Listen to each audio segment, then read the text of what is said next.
recording. Hi guys, this is Bonnie. We're doing an Optus stadium tour today, and we have found parking close by. So yeah, last year I couldn't find parking so close, so we have gone one step further. Check it out. And over there is the Matangarava Bridge, and over here is Bonnie.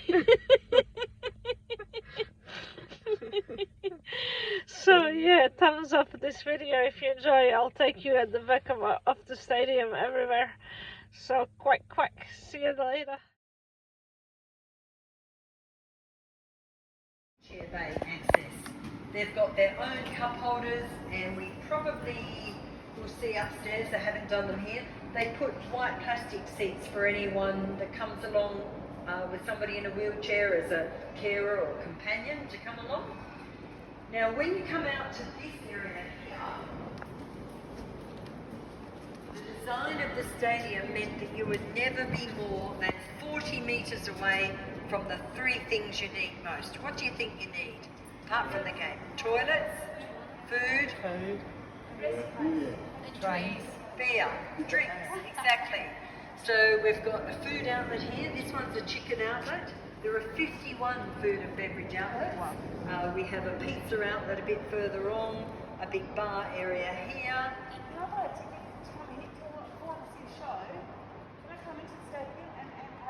No, you can't. You have to do it all online.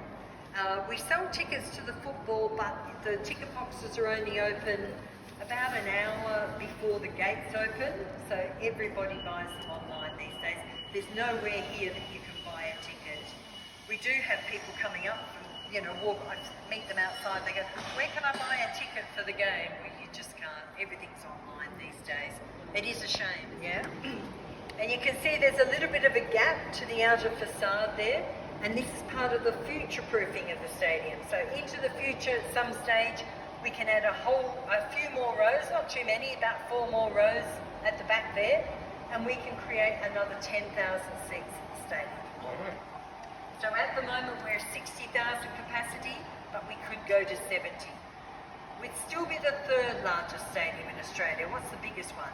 MCG. The second biggest? No, that's pretty small actually. I think about 44,000. No, it's the Olympic Stadium in Sydney, the big one they built for the Olympics. They've changed it a bit over time, but that holds about 85,000. Is it just the last 2 hours or 3 hours? Depends. Every performer's different, so yeah, between 2 and 3. No, never. So we've had quite a few concerts. Not long after we opened, we had 2 Ed Sheeran concerts. 60,000 people to both of those. His stage was down at this end, so you can't use the seating in the behind the stage sort of area, but we had seating out on the grass as well. We've also had Taylor Swift. She came back in 2018. We couldn't even sell out the stadium. We only had 45,000 people. Oh, really? She's got more popular since then. We've had Guns N' Roses, Eminem, Queen. Coldplay. No, I haven't had Bon Jovi. U2. Coldplay. Yeah, we've had Coldplay. Eminem. Post Malone was with somebody in all that. And yeah, last year we had Coldplay in November, and this March we had 2 concerts. Pink was here. So I think they're all at our concerts. And March last year we had Ed Sheeran again. 73,000 people to that concert. Now we've only got 60,000 seats, but his stage was right in the centre and it revolved. So we could use all the seats, every single seat in the stadium, and there was seating areas outside. So we've got 3 food and beverage outlets here. Yellow indicates it's a bar area. The one downstairs was dark blue, it was a little bit different, that one. And red indicates it's a food outlet. Lots of different types of food, even healthy options from well-fed outlets. So if you're not into pies and chips, you want something healthy, you go to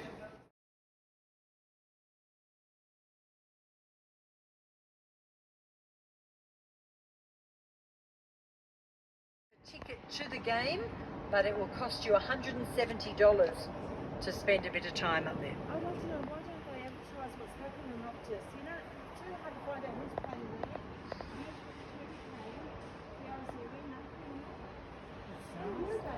There is.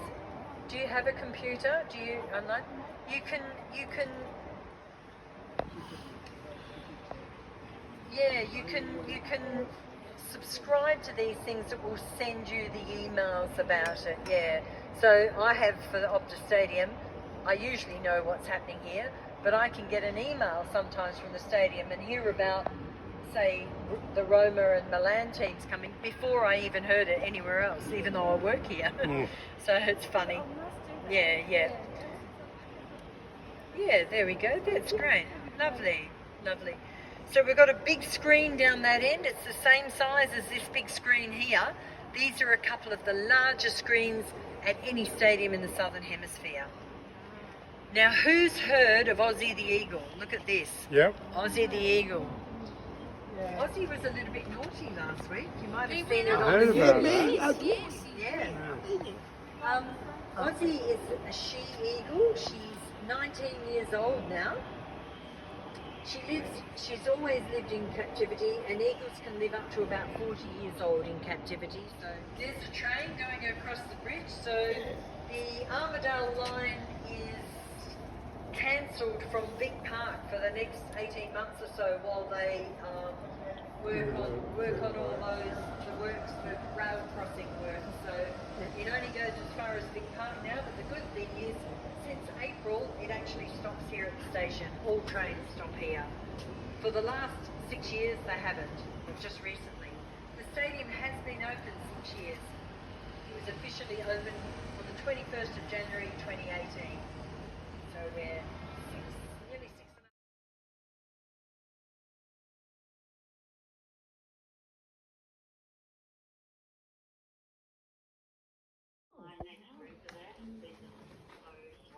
Who sits in here? Ben Cousins? Or? No, it's just the coach. So tomorrow it's North Melbourne.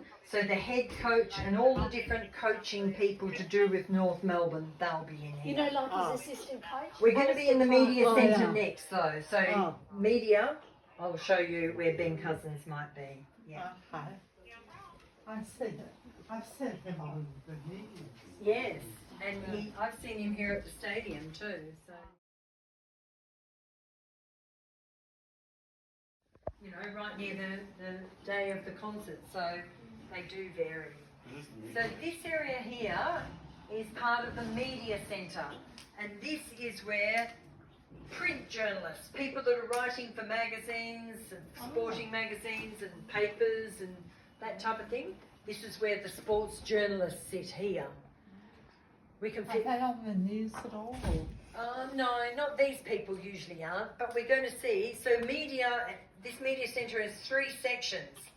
Print journalists, radio people, and then the TV people, like Ben Cousins that you see on TV too. Yeah. So he'll be in a different area. We're going to pass that. Yeah. Okay? Yeah. So there's a couple of areas.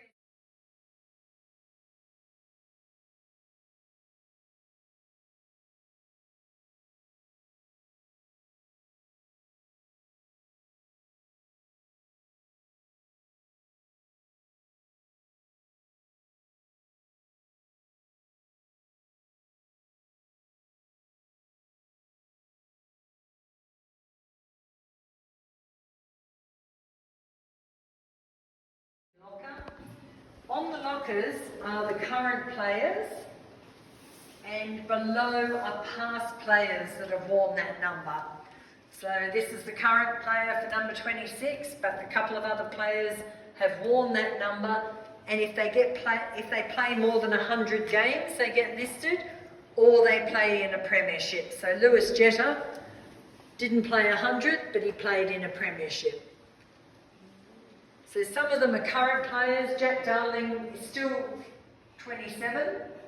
He played in the premiership, so he's got the little cut there. This isn't up to date, but they've only done it the once. There's a few things. Oh no, they have updated it. Because Josh Kennedy played 271 games, and that 271 did not used to be there. They were very exciting. But they haven't put number 9 is Nick Nui. And they haven't got his name up there. But this Oh, is they've got something. Harley Reid. Yeah, I know. Yeah, the current one. Yeah. Oh, where was Harley Reid? Just over there, number 9. I just want to take a photo for my son. Yes.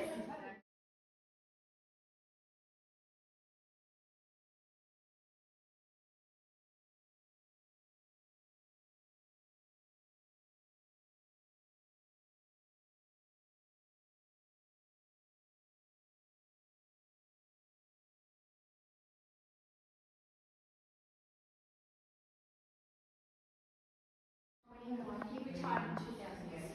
Yeah. Now, oh yes.